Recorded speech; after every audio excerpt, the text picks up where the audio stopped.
Yeah, so, hey, yeah, so Texas, check the Jumbotron. I posted a little infographic. It's about how COVID is Jewish. What they're trying to do is they're trying to attack the mental state of these prisoners, essentially. Let me finish.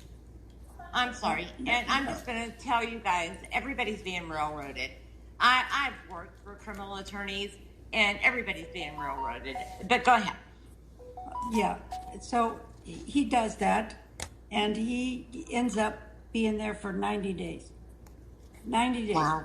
It's insane. And there are a lot of stories, and then, of course, they told me the same thing. You know, so you're up against the wall. Do you take the vaccination or do? And then I got in there and I found out it's true. You don't go in 2 weeks. You're in there till you leave. And then some of these prisons are just not set up with the right staff to let them out enough. You know, they put them in the worst prisons they can imagine. So I'm not one to advocate and say, oh, they're treating just J6ers bad and not everybody else. I don't do that kind of thing. However, they are. That's a fact. So they are putting the J6ers in solitary confinement. In some of these prisons, yes. And it's not, and I do they know, do they understand that that's illegal? You know what the lady told me when I wanted to complain? You have your human rights and you can file a complaint. She wouldn't even give me the paperwork. She says, Miss Hippill, you're in prison. Do I need to say that again? And so I wouldn't able And to did she not tell you you could file a complaint? Well, in fact, well, it was the inmate that said I have to go to this person and she'll give me the paperwork. There's something called bumness. I'm trying to... Look it. It doesn't exist for J6ers. Listen to me. This is a reality. And people are going, oh, you're just trying to play victim and make it look like the J6ers are being picked on. No, I was there. I saw. In fact, the lady that's the lifer where I was at. I agree with you. I don't mean to interrupt you. Miss Hemphill, you're not leaving prison. Do you get that? And I said, what are you talking about? You're a J6er. They're going to make sure you never get out of here. And I said, you're kidding me. How would they keep me? She said, they're going to put drugs in your room or in your drink when you're not looking. They will give you another charge. You'll be here for 4 to 7 years. Then they'll find something else and keep you another 5. This is real. This is really going on in these prisons with these J6ers. It's true. I wouldn't say this unless I had some facts. Oh, you wouldn't? That's good to know. Is it cool if I answer that really quick for Texas? Or actually, I was going to ask Jaleese to speak while she's got her hand. Hello, Helena. It's actually Mark right now. I'm sitting next to Jaleese. Yeah, the Texas feeling, the rules don't matter anymore. The facts are made up. The laws don't apply. They're doing whatever they want to do to persecute us. The rules never mattered in the system. Well, true. Very true. And, you know, for you, Texas, I'm from North Texas also. Former candidate for state rep, while being a J6er, by the way. And, yeah, it's absolutely nuts what's going on. So you know what I'm talking about when it comes to Texas and their system for the jails and the prisons and everything. Absolutely. And okay, thank you. We've got some things going on with some of the higher ups in the state. I don't trust them. Now. Well, I don't either, but there's one that's why I ran for state rep, is because our rep is a big time rhino. But I do know there's some of the J6ers that are working behind the scenes with some higher ups in the state government. There are things the state government can do, all states can do, to stop this, but they've got to get the balls. That's the problem. Exactly, but do you really think they're going to do that? They're in. You know the climate in Texas. Okay, I think we should be able to go ahead and get started with the recording with this guy. So what we're going to do is we are going to, let's see. What we're going to do is we're just going to go ahead and give him a call, and the audio won't be perfect, but that's okay. We are still learning how to do it. Okay.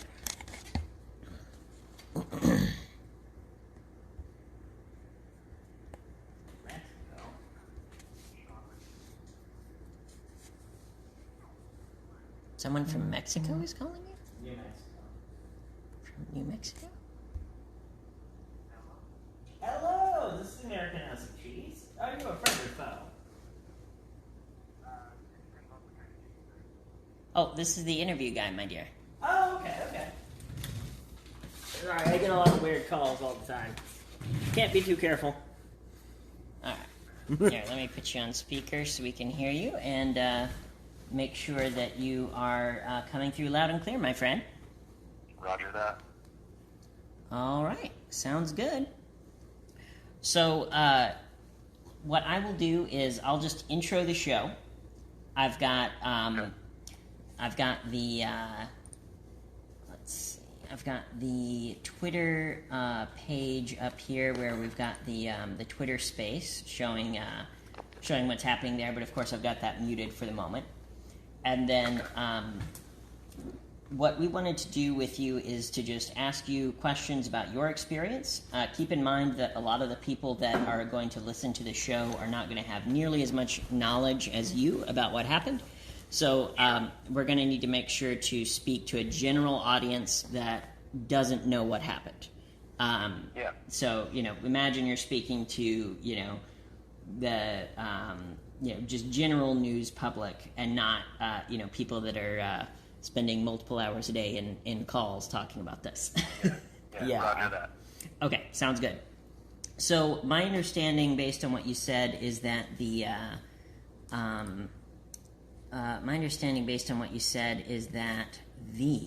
video that you have linked on your pinned post is video that you took while you were there. Is that right? Yes. Okay, got it. So then what we will do is I've just got that up on the screen as the background of the video. So essentially that's just it's just going to be playing on loop on the video for the YouTube stream. And then Well, if you want, I can get set up for video. I just wasn't prepared for it. Oh, no, you're fine. No big deal. Okay. All right. Most of our audience is on the radio anyway, so it's no big deal. Okay. All right. Yeah, cool. So then what we will do is, excuse me. What we will do then is I will go ahead and start the recording, and we will go from there. Like I said, just make sure that you're talking to a general audience and not the January 6th crowd audience. Yeah. Yes, sir. Because I've been all around it, so I'm sure. I'm with you. I'm and sure. by the way, just ask whatever you want. You can kind of guide that conversation, obviously, I'm sure. So. Okay, sounds good. All right, we will go ahead and go live in just a moment. Okay, and in 3, 2, 1. Hello, let's see, 5, 4, oh, it has to restart. Okay, 3, 2, 1. Hello, my friends, and welcome back to the Furry President Show. Here with us today, we have a special guest named Sean Bradley Weitzman. Sean Bradley is one of the people who was present at the January 6th riots that happened in January of 2021. And we just wanted to bring Mr. Weitzman on the program and ask him a couple of questions about what happened that day. So go ahead and introduce yourself, my friend. Yeah, Sean Weitzman. I've been, I started out as an independent journalist in 2019, actually with the idea of covering issues in Eastern Europe, of all places, and elsewhere on the globe. So that actually started with a trip to Armenia. I think I did a lot of good work towards that end, and I was excited about the future. Actually ended up taking another trip to the United Kingdom, traveled over to the United Kingdom, and worked more towards these kind of satirical documentaries. There's a lot of backstory here if we want to get into it, but that was really my start was in satire. It moved into kind of more realistic journalism. I started a podcast that was called the Armenian Council for Truth in Journalism in 2020, around March, and we did that nightly. Wow. Ended up covering a lot of the different BLM, kind of associated protests and riots throughout the summer of 2020. So I was kind of deeply involved in a lot of that, covering that from more of a left-leaning perspective. And then in November, obviously, we all saw issues with the election. Whatever people may or may not think about that, there was issues. And so I ended up going to Washington, D.C. in November to cover the original Million MAGA March. And so that's what I did. I ended up following, just like the Stop the Steal protests or whatever all around the country. I was in Atlanta, I was in Phoenix, and actually D.C. 3 times. And January 6th was the culmination of that coverage.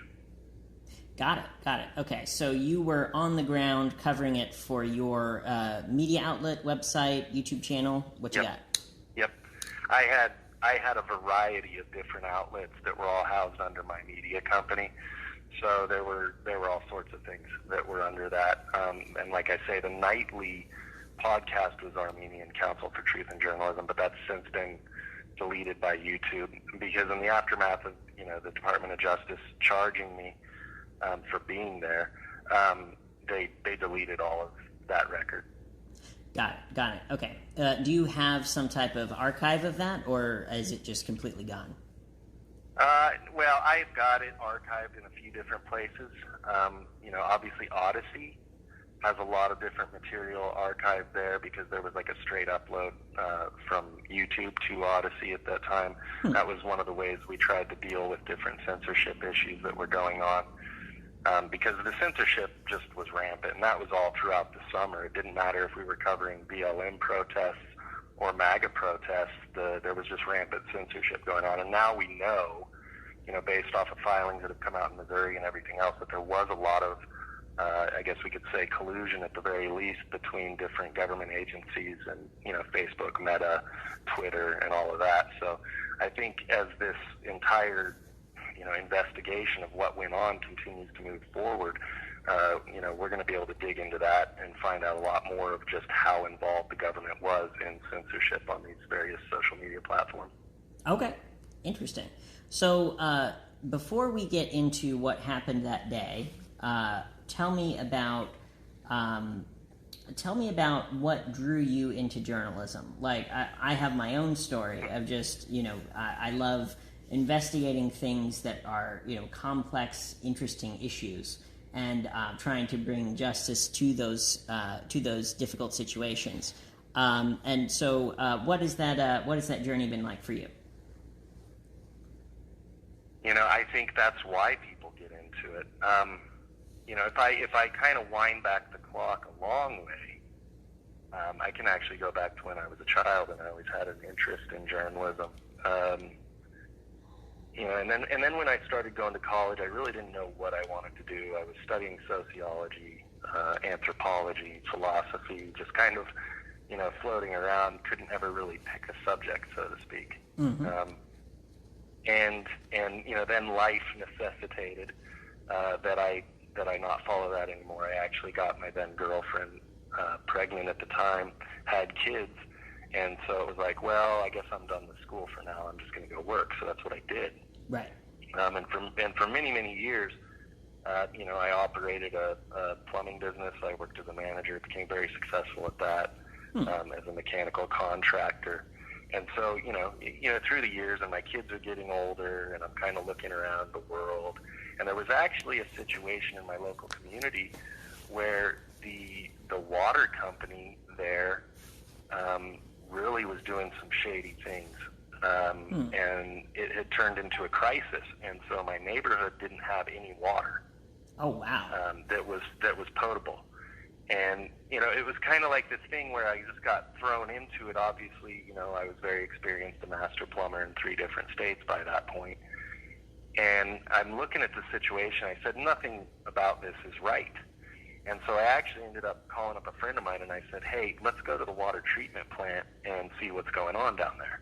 Mm-hmm. And he said, yeah, let's do it. So we actually went to the water treatment plant and took a bunch of photos and spoke to the one man that was there operating it, and got a lot of answers for the community, ended up, disseminating that through various media outlets. And there was actually a Facebook group at the time that helped us get all that information out to the community. So I guess in a lot of the ways, that was probably the first issue that I dug into in that capacity.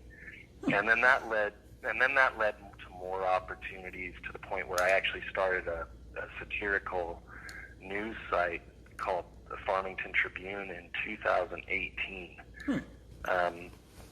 And that became very successful. We wrote just kind of hilarious satirical stories. Some of them really dug into real issues, others were just for fun. But a lot of those stories actually went very viral through another asset that we had called Denver Tribune that was all housed under what I was doing. And so it became pretty successful. And that's really what led to me going to Armenia, because, to give more of that backstory, was that I used to respond to people who would say, oh, this is fake news, this is fake news. I would say, no, this has been independently verified by the Armenian Council for Truth in Journalism. And it was kind of like a joke, and people can actually go find that if they go to Denver 9 USA News and they search Denver Tribune and Blucifer, because we had written this story about how there's like the big blue horse in front of Denver International Airport, and we had said that they were getting rid of it because it had killed too many people, and that they had court proceedings at the Casa Bonita courthouse. There was just all these jokes in that. But when Denver USA 9 reached out to us for comment, that's all I responded to them. I said, well, all of our stories are independently verified by the Armenian Council for Truth in Journalism, and as far as we know, Denver USA 9 or whatever has yet to receive that standard of accreditation, which casts a shadow of doubt on the assertion that anything they report is anything other than fake news. And so it was kind of like this funny thing where we trolled, pretty much all sides of all political debates. I always tried to keep it very fair and balanced in that respect, and pick on everybody a little bit and their different confirmation bias and assumptions about the world we live in. And so that was really what spawned, the creation of the media company. And then I went to Armenia under this kind of, I guess you could call it a joke, but I had written this kind of mythology about the founding of the Armenian Council for Truth in Journalism, and said that Noah had established it when he disembarked from the Ark. Of course. So yeah, there's a lot of layers to this, and that was why I went to Armenia, was to go find the Council for Truth in Journalism. That was kind of the idea we were working with. But that actually led me to really want to dig into some different issues. When I was over there, I had to kind of come face to face with some of the realities of human trafficking and, the slave trade, really. I don't know what else you'd call it. And so it was like a very, it was an inflection point in my life for sure. And so that's really what inspired me to get into journalism in and of itself. And then, of course, again, through the summer of 2020, we saw what was going on there. And I just felt that after all of our coverage of the different BLM protests, which were very good, I thought, we were applauded. Actually, one of the kids that live streamed for me from these different things, his name is Dylan Beresford. He went on to have a lot of his work actually published through New York Times. And so that was kind of a very exciting time in the summer. And, so really, my interest in everything that happened post-election was very much based in just kind of showing the other side of the coin. And so that's what I went to do. I wound up being embedded with Proud Boys, essentially, for, those different protests and different, demonstrations in D.C. So it was all very educational on my end, for sure. And I felt that it gave, what I had at the time with, the social media that I was pushing this out through at the time, was a very eclectic following of people. So it wasn't right, left, or anything else. There were people from all over the map, ideologically. And I thought it gave them a very good lens into what was really going on in all these different events throughout that summer. So that was why I was there. Sure. So you've led us then through the story of how you started with this, how you were covering the protests that were happening in 2020. So then take us to the day of what happened. You woke up January 6th. You must have been, staying in a hotel or something, and then just go from there. Yeah, I was, and it's like you've even got to look at a bit of the backdrop. This is something that I think people on all sides of the equation miss about January 6th. Was, throughout that time, those protests prior, you saw kind of a building intensity, so to speak, right. on the streets when it came to different confrontations between BLM, Antifa, Proud Boys, and these various groups. There was a lot of street altercations. Sure. That led to, some hostilities, I think, between, your typically right-wing protesters who were always, back the blue and stuff like that, where they were, you were seeing that break down. And I was watching it in live time, is how it felt. Right. And so that was interesting in the whole lead up to that. And I remember, when I was back in New Mexico at the time, was where I lived. And I remember sitting there with my kids, and I was like, man, I don't even know if I want to go out to D.C. this time, because things were just getting more intense. Sure. And yeah. and I didn't know what was going to happen. And I remember having that conversation, and obviously I've talked about this publicly, where, and it was in my court filings recently, where I had, different relationships with people in the intelligence community. And so I even, told them of my concerns. And in fact, I'm actually getting ready to release, there was actually some stuff that was FOIA'd that's going to show that, Department of Homeland Security was aware of a lot of things. And so, that was how I was feeling in the lead up to it. I wasn't particularly excited about going to D.C. But, sure. At some point when you're in this business, you just kind of put your fears to the side the same way you do when you're running into, you're right in between police and protesters, and there's, pepper spray and knives and everything else, Right. You just kind of put that to the side and you go to do the damn job. So that's what I did. I got into D.C. on January 4th of 2021. And, so I checked into my hotel. I was actually staying on 14th Street, right at the Hilton Garden Inn, actually, which you can really get into a lot of the details that are kind of more unknown about January 6th when even we talk about who else was staying there. But so, I got up in the morning. I was actually supposed to meet with someone because I wasn't sure how I was going to cover it, as I was typically covering, street protests and stuff. Right. Not so much focused on, speakers so much. And so, I get in on the 4th. Sorry, to back up.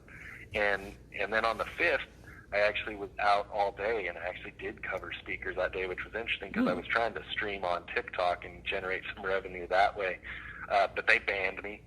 So that didn't work. I was already banned on Facebook at that time for doing different streams, and so really all I had left at that point was Instagram as far as your normal social media.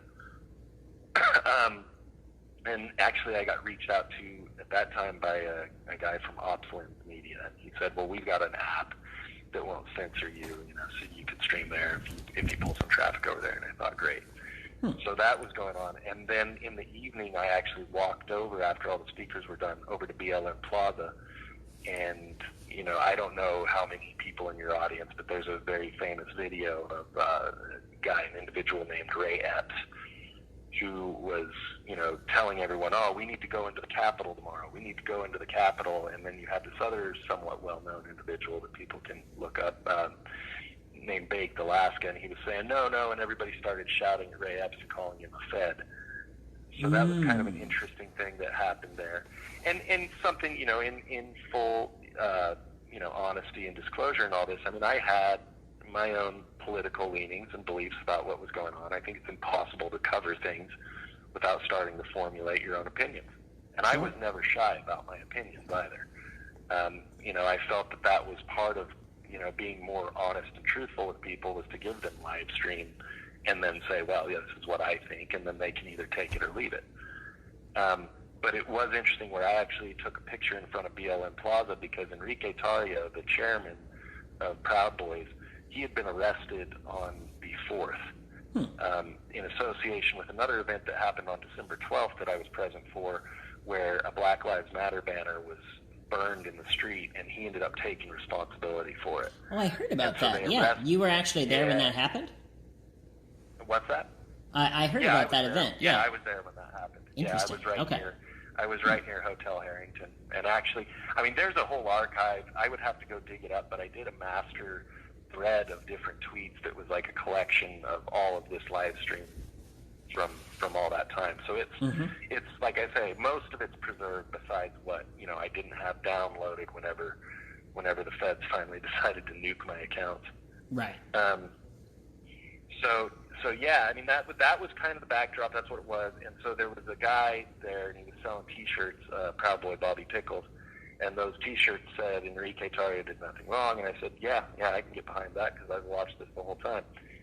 So I bought one of those shirts, and I stood in front of BLM Plaza, and Brendan Gutenschwager, kind of another relatively well-known journalist, he actually snapped a photo of me of that, which would then become, central later. And so, I went to bed that night. I got up in the morning. I was supposed to meet with somebody who was supposed to get me some sort of a pass, so that I could get better vantage point of Trump. And, it's my understanding that they basically had too much to drink the night before, because for those that don't know, there was a lot of drinking going on in D.C. during those days. Makes sense. Yeah. There's a lot of drinking that goes on in D.C. every day, but I'm sure there was especially a lot then. Yeah. It's the only way you can cope with it. Yeah. Okay. I think that's a bipartisan approach. But so I ended up, just saying, okay, well, what am I going to do? And I was milling about the Washington Monument while Trump was speaking, and so I was getting pretty much what has only ever amounted to as B-roll. It's not really anything you're going to be able to post, and people will be like, oh yeah, thousands of likes or anything like that. So I was just doing what I could. Sure. And I remember Trump at some point, it's kind of famous, I think, but when he says, and everybody, I'm going to walk down to the Capitol with you peacefully and patriotically, and he says, we're going to go to the Capitol, and the crowd was wild. And by the way, it was packed that day. There was just so many people. For those that don't know, there was so many people. It was every street was full. It was nuts. Interesting. Okay. Yeah, because I've only seen the footage from the newscast where they were showing Trump.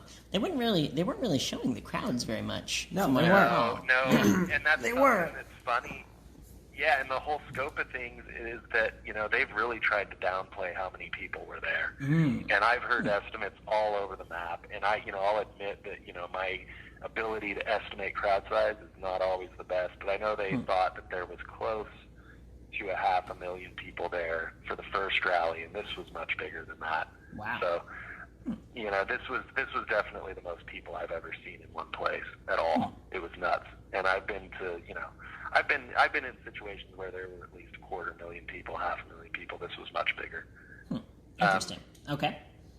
Yeah, so, that was all going on, and so Trump says that, and I said, okay, well, I knew that there were actually planned and permitted protests at some point, somewhere near the Capitol that day, and that can all be backed up. There's a lot of evidence for that, actually, in my court filings as well. And so I knew that was going to be going on, and I said, okay, well, I'm going to go ahead and head to the Capitol. And so that would have been around 12:30 p.m. when I decided that I was going to go ahead and head to the Capitol. And so I'm walking east on the mall, and I get to the halfway point of the mall, and actually a friend of mine, a source, actually reached out at that point and said, hey, they found pipe bombs, so just, watch your ass, basically. Right. And I was like, okay, noted. And I continued walking to the Capitol. I estimate that I got there because I had started my live stream, and mind you, I was going in and out from the OpsLens app. It was not connecting right. It's like the bandwidth was just too saturated. That was a problem the whole time. Oh, yeah. You couldn't get a good connection. I finally got a connection on Instagram, so that's what I went with. I said, well, this is what it is. And so as I went to the Capitol, by then, it had already kind of gone to shit in some ways. I hope I can say that. I didn't get you an FCC or anything. But, I'll have to edit that one out, but that's okay. Not a problem. Yeah, I know. You got to watch me. And so, it was already, a tense situation for sure. Right. I didn't know exactly what had happened prior. In the aftermath, you can go back and look at the timeline, and obviously there was a breach where that same individual, Ray Epps, had whispered into a guy named Ryan Samsel's ear, and that was what preceded Ryan Samsel then knocking over the bike racks into Officer Carolyn Edwards, who testified at the January 6th hearing, and, lied. Objectively, she lied at that hearing if you look at the actual video of the incident and the timestamps. But so all that happened prior, and when I got there, there was, it's really hard for me to say. It wasn't like the most massive group of people I've ever seen, but let's just, for sake of argument, say 1,000 people. Sure. And I don't even know at that time if it was that much. But it's like I saw that there was something going on, and so, like always, I just go right up into it and try to get right between, whatever's going on. And there was a line of police right by the northwest side of the inauguration stage scaffolding that had been set up. And so that's where I initially set up and was running my live stream there. So I didn't know if you had any questions or if I'll just keep going. Yeah. I'm very intrigued by hearing it from your perspective because, the only perspective that I've heard so far, other than just, reading articles from people, is just how the news covered it. So hearing it from your direct perspective is an intriguing thing for myself, and I'm sure for the listeners as well. So go ahead and continue, and we will ask questions as we go. Yeah, absolutely. So it seemed to me like that was where the line of demarcation was, based off of what I had seen coming up. It's like, okay, well, there's a police line, and then you have protesters. This is nothing new. Now, this is important in the entire scope of things because for those that don't know, they have basically said that there was this invisible line around the Capitol, and anybody who went on that on those grounds was in violation of, I can't remember the exact statute, okay? But that's the way they framed it, was that anybody who went on there was in violation. So technically, according to that, everybody that was there was already on the grounds. But I can speak from my experience that I didn't see any sort of, signs or anything else. Again, the Capitol was very unguarded that day. Yeah, clearly. And, Gotcha. Yeah, and that's, it's like I say, I told you we'd fill an hour up quick. Absolutely. Yeah, we're already 20 minutes in, and we're still at the beginning of the day. Exactly. So, so that's where I was, and it was this it wasn't really hostile at that point, right? Okay. At that point, I mean, obviously you had protesters that were there, to make their redress of grievance heard. And the police were there, obviously understaffed. And then there was the group of protesters started pushing up that west side stairway up to the upper west terrace of the Capitol building. Right. Okay. And so I think a lot of people have seen a lot of that. Some of the more underseen things were the fact that, so I'm standing in that grass, right? And now I didn't see this with my own eyes at that time, so I need to clarify this, that I had my camera on my phone essentially pointed in that direction, but I was not looking at it with my own eyes, okay? I'm looking elsewhere, and, you just keep your head about you in these situations. And in video later, we see that a Capitol police officer shoved a man off of those stairs, and he fell, anywhere between, 20 to 40 feet. Jeez. Yeah. So a Capitol police officer shoved that guy off the stairs. He hit the ground right next to me. And I'm telling you, he looked dead. Jeez. I thought he was dead. I turned around and I'm like, well, he's not responsive. He's not moving. This guy's dead. And then everyone's screaming, they're saying they pushed him off the stairs. They pushed him off the stairs. And then the crowd really got a little bit more heated. Mm-hmm. And then, of course, the officer that pushed him was flipping the crowd off after that. Got it. So, that was kind of a pretty important moment in the entire timeline of events that they've really not liked to report, as far as mainstream sources go. Sure. And, I don't remember anyone talking about that. I no. may have read about it, but so much. I don't remember that. Yeah, that's really interesting. And there's video of this? Yes, there's video of this. Okay, I'll have to find it. Interesting. Okay, continue. Yep. And like I say, we can chat, at some point, and I can point in the direction of all sorts of information. So, so that happened. The crowd obviously gets a little more, heated. And I remember there was a cop. The cops didn't look like they were in a good situation either. I mean, Sure. The crowd was bigger than them, and they were not happy. And, kind of, if you look at it, you can come up with whatever excuses you want for what happened with the cop shoving the guy, but it didn't help the situation. Sure, yeah. And so then the tear gas started, and then, pepper balls, and it was just all very random and into the crowd. Right. So that's another thing a lot of people don't realize is that the police were just shooting, tear gas canisters and flashbang grenades off into the crowd with no declaration of a riot, which for anybody who's ever covered a riot, that's a problem. You have to let people know that they're in some sort of violation and to leave before you just start shooting them. Right. But that didn't happen. And so, again, you're dealing with a lot of veterans and people who bled for this country, and they weren't happy about it. I mean, I don't know what else to say. And so, people are there with their wives, they're older.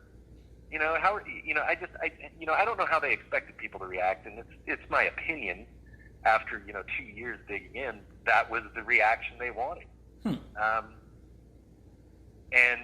so, at some point they do all this, and then the police just stand down. And I know someone was the other day in one of these other spaces we talked. There's a lot of discussion that goes on, but they essentially stood down, and then protesters started moving up that west staircase and onto the upper west terrace. And so at that point, I was like, okay, well, this is what we're doing. This is what's going on. I guess I'm going with it. So you go up to the west stairs and on that west terrace, and I go up to the top of the inauguration scaffolding. There was a stair that went up to the top of that.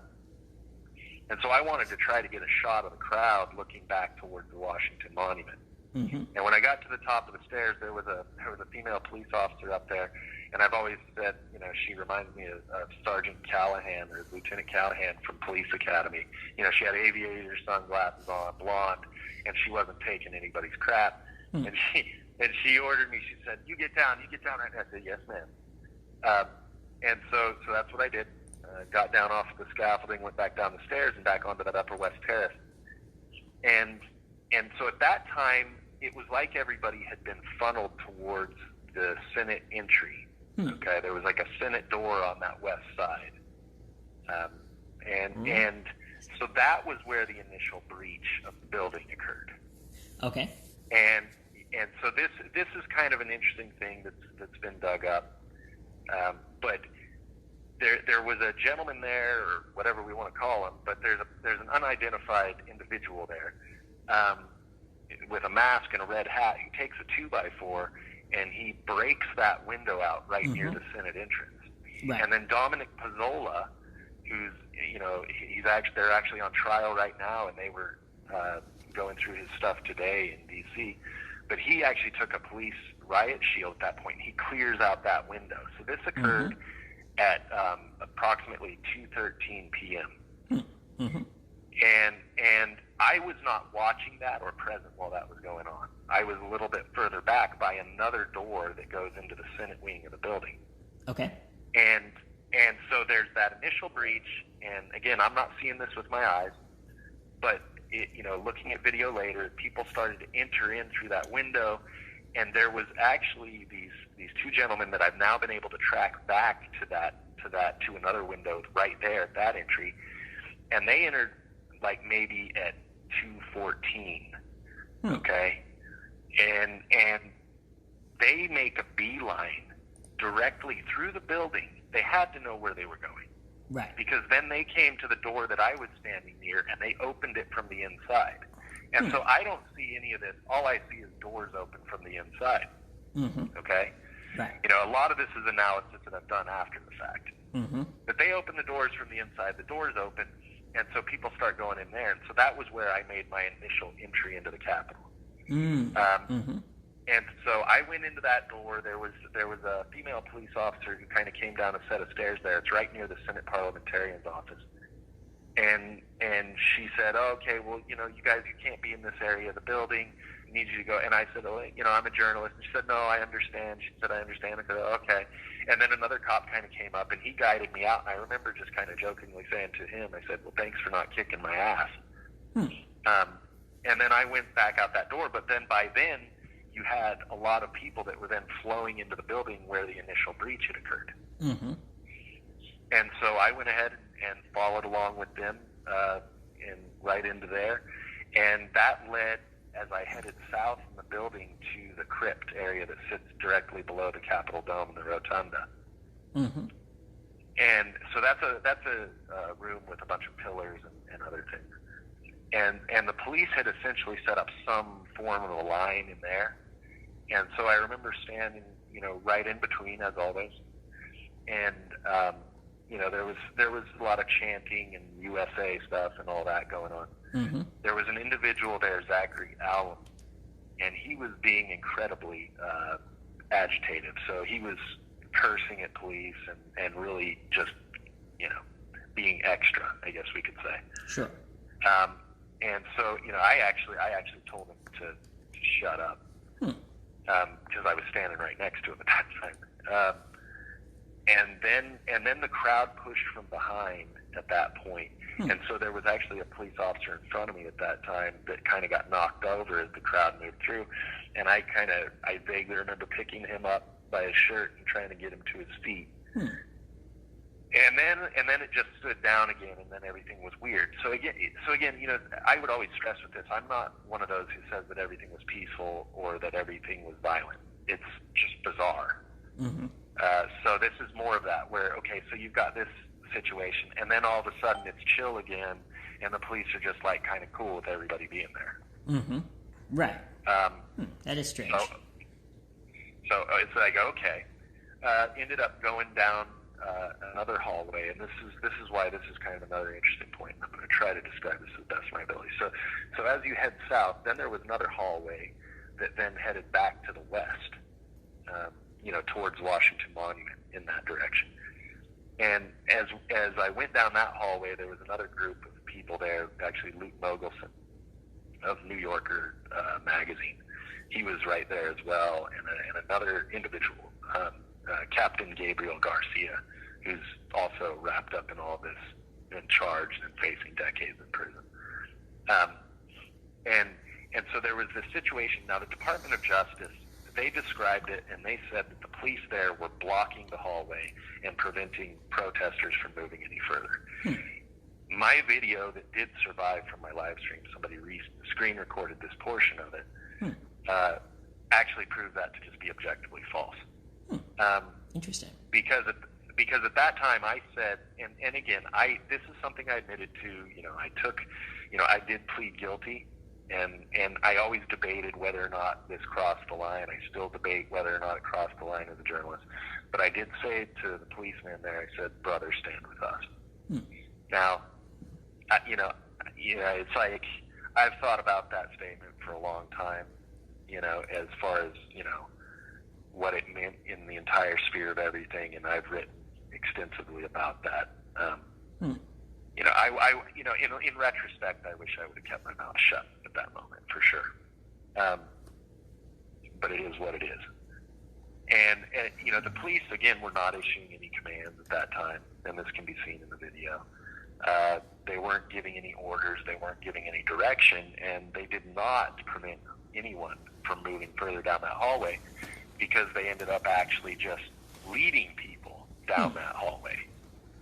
And what's interesting about this is that then, and I didn't follow along, I just had a feeling in my gut. Something didn't sit right. I don't know, whatever you want to call it. Mm-hmm. I've got a friend who calls it the witch gut. My witch gut was going off, and I just didn't like the situation. Mm-hmm. And so, when you look at the video later, what happened after I broke away from that particular group was that they actually led them then to another set of exterior doors, and those police opened those exterior doors in the guise of letting protesters out. But what actually happened was then protesters started coming in those doors.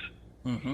And then there's a relatively famous video of that police officer standing there as people come in, and he says to people as they're coming in, "Yeah, I don't agree with it, but I respect it."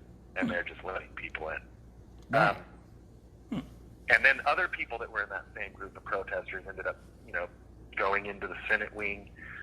Jacob Chansley, the QAnon shaman, and all of those people that went into the actual Senate chamber, they are all facing years and years and years in prison now, regardless of whether or not they were violent that day. Mm-hmm. So yeah, interesting. I ended up going the other direction.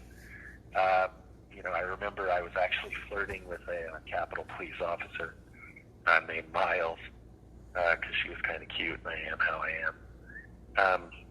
And then I ended up going up a set of stairs. And again, very bizarre, because you've got this situation, like obviously where I'm able to flirt with a Capitol Police officer. Then you've got another person, over and just, a few feet away, like washing, pepper spray out of their eyes or whatever. So it just, I cannot reiterate just how bizarre all of it was to just take in.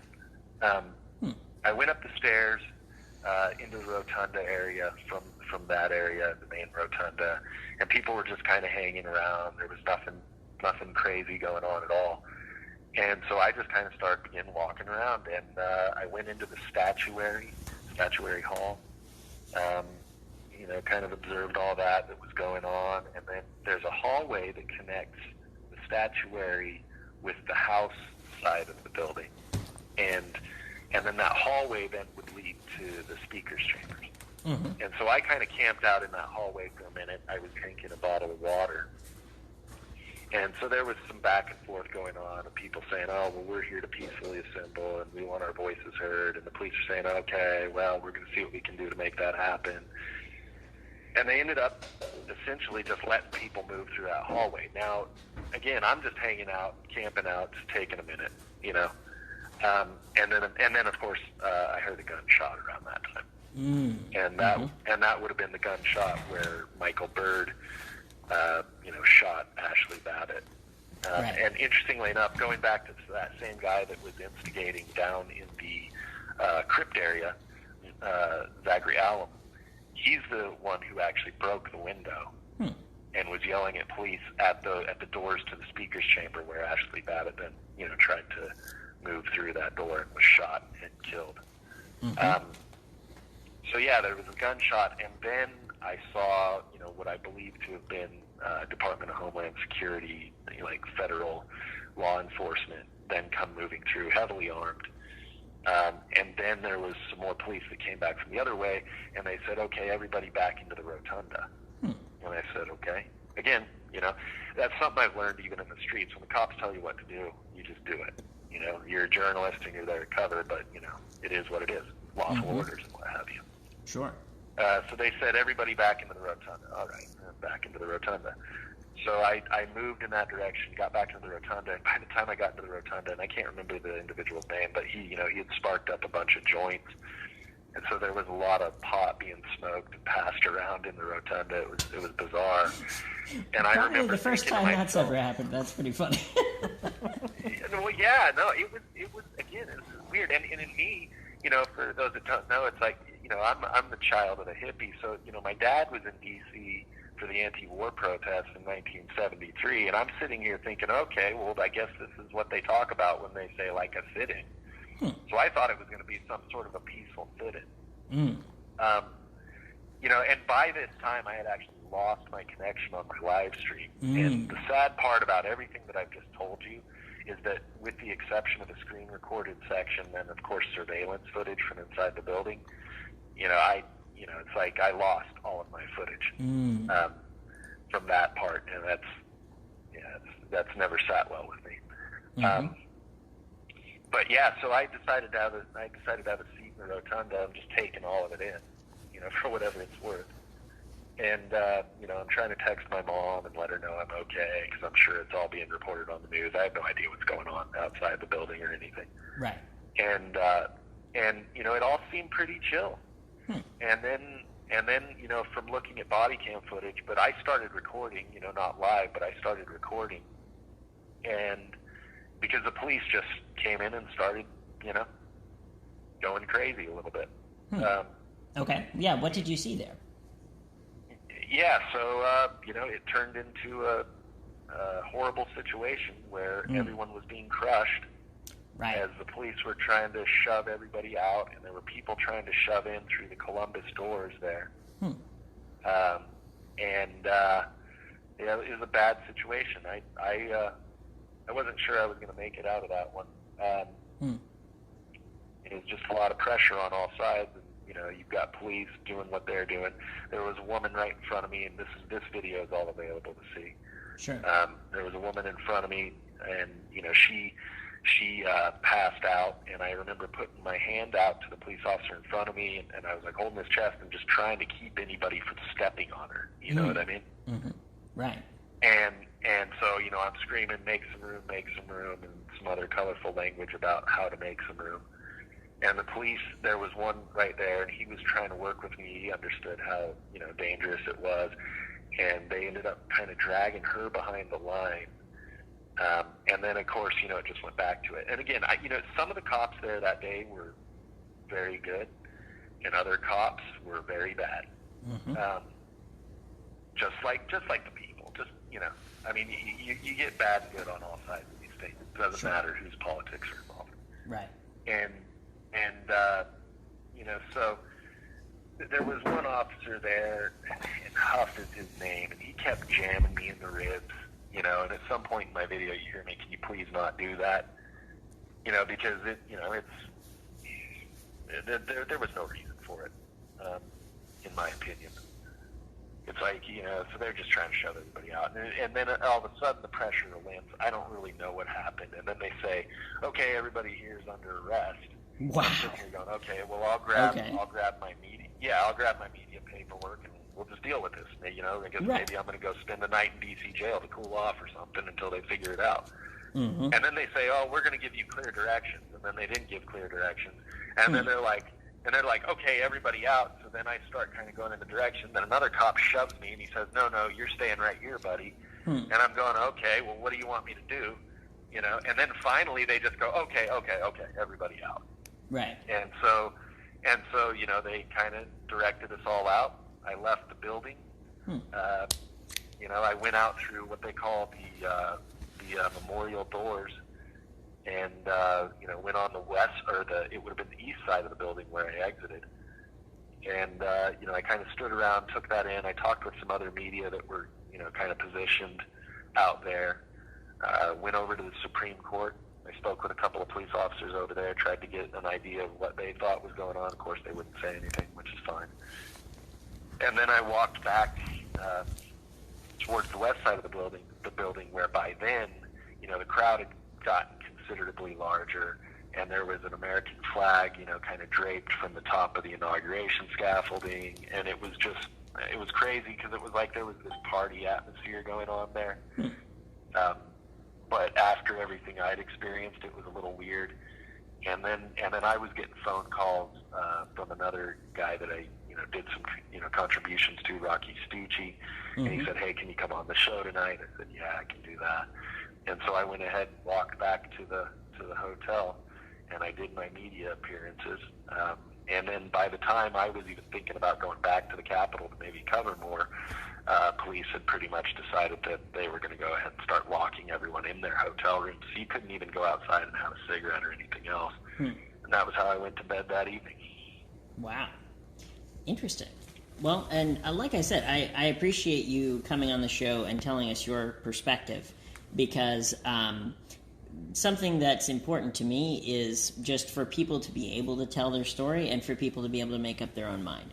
So, I'm sure we disagree on a lot of different things, But that's fine. The way that we have a functioning democracy is by listening to each other and understanding what everybody has to say.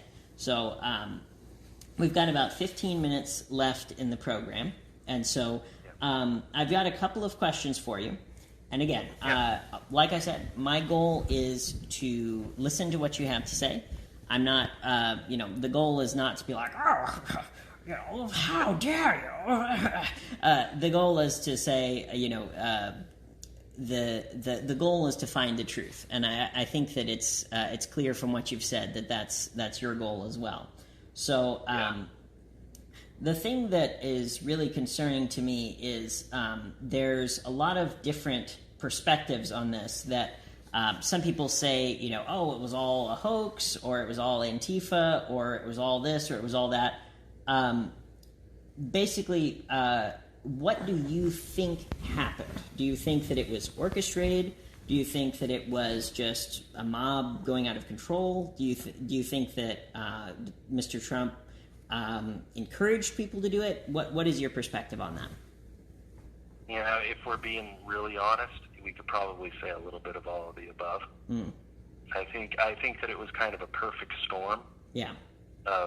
Of circumstances that led to it. I think that there was, and I've done a lot of work to try to dig into, what happened as far as chain of command with police, National Guard, Mayor Muriel Bowser, President Trump, General Milley. The list goes on and on. Nancy Pelosi, the Sergeant of Arms, that's now mysteriously dead before he was supposed to testify. There was a lot of things. One of the big underreported things that people should really look into is the death of Roseanne Boyland. They said that she died from a methamphetamine overdose. That's just simply not true. She was beaten to death savagely by D.C. Metro police officer Lila Morris, who was then hailed as a hero. Wow. I've watched the video of her death so many times it makes me sick. So there's a lot that's just simply not reported now.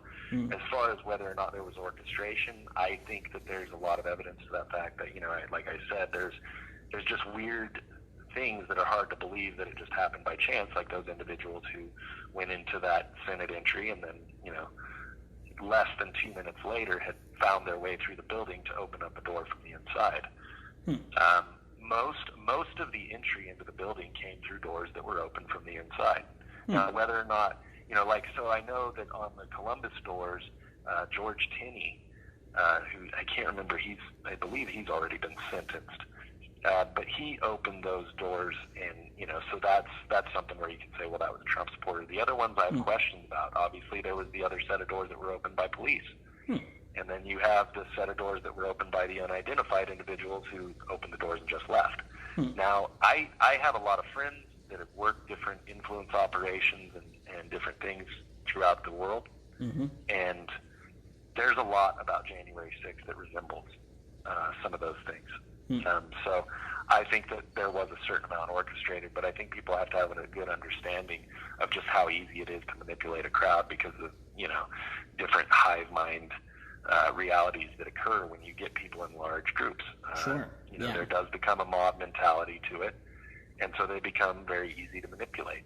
And it wouldn't take that many people. And I think that when you say, well, why did January 6th happen? Like, if you investigate any crime, the first question you should ask is who benefits. Right. And as someone who and I'll say this in full transparency, that what I would like to have seen that day, personally, was a 10-day investigation into the claims of voter fraud. And when I look at what happened because of January 6th, and this is what upset me so much about it, was that it shut down that process because they recessed, and then when they came back, everybody that came back to vote on the certification was essentially doing so under political duress because they said, well, we can't allow our democracy to be stopped by the raging mob of insurrectionists.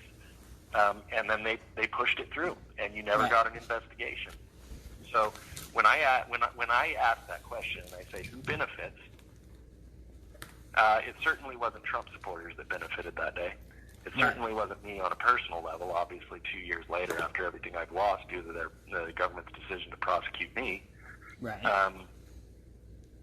So, I think that kind of might inform a bit more objective analysis. That's very interesting, and I appreciate that you are willing to admit that there were mistakes, and obviously not just on the side of one or the other. That the police made mistakes, the protesters made mistakes.